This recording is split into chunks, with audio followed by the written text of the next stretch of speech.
Bonjour à toutes et à tous et bienvenue dans cette nouvelle vidéo de rédacteurweb.fr. Aujourd'hui, j'aimerais vous présenter 5 astuces pour transformer vos repas en articles.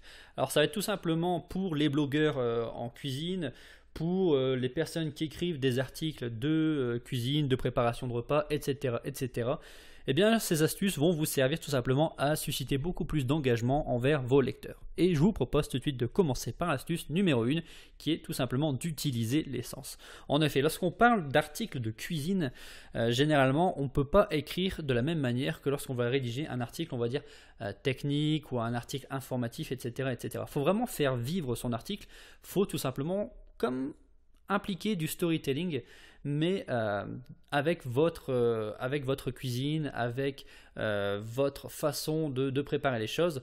Et pour ça, je vous invite fortement à utiliser et le goût et l'odorat. Alors pourquoi?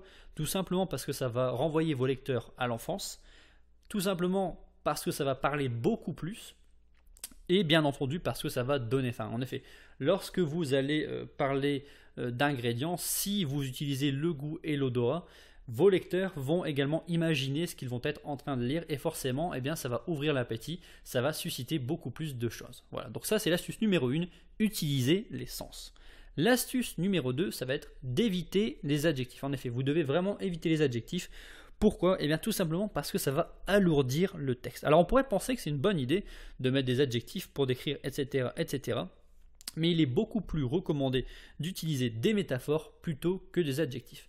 Alors un exemple concret, il suffit de regarder des émissions par exemple sur le vin. Lorsque vous allez voir des experts en vin, ils vont souvent comparer les vins avec des choses incroyables. Ils vont vous raconter une histoire avec des métaphores, etc., etc., à un point où vous allez vous dire waouh, ils vont vraiment très loin pour une bouteille de vin. Et bien c'est exactement ce que vous devez faire lorsque vous rédigez un article sur la cuisine.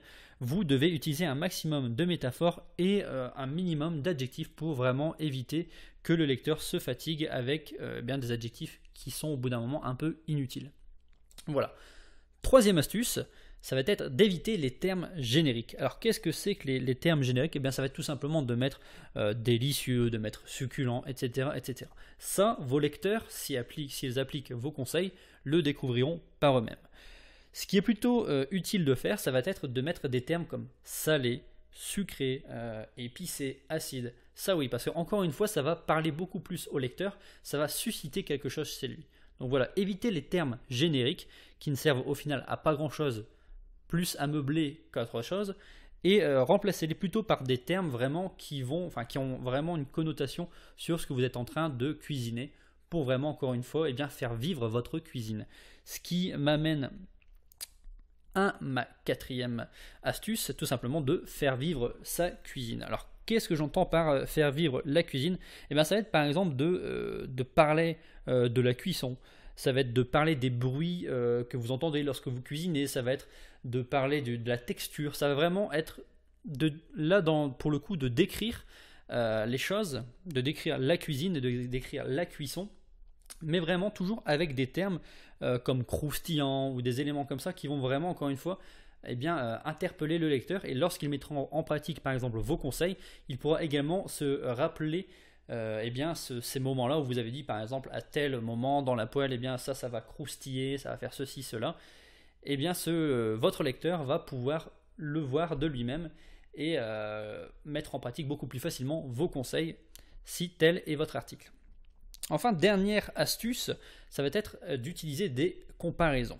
Alors, encore une fois, qu'est-ce qu'on entend par comparaison? Eh bien, ça va être tout simplement de raconter une histoire. Par exemple, ça va être de dire par exemple, que votre poêle est vraiment brûlante comme une pierre qui est restée au soleil ou des choses comme ça.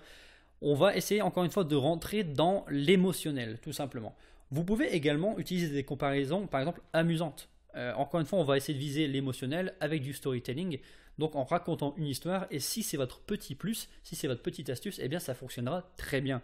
Donc n'hésitez pas à utiliser un maximum de comparaisons, que ce soit des comparaisons en fonction de la cuisson, en fonction de la forme des ingrédients, des comparaisons amusantes, etc., etc. N'hésitez surtout pas à comparer un maximum, ça parlera beaucoup plus au lecteur que de simples phrases. Voilà, tout simplement. Voilà, si vous aussi, cette vidéo vous a donné faim, n'hésitez pas à mettre un like, puisque là, maintenant, j'ai vraiment très faim.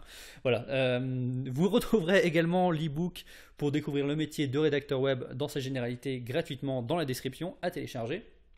Et encore une fois, n'hésitez pas à mettre un petit like, c'est toujours appréciable. Voilà, je vous dis à ciao dans une prochaine vidéo.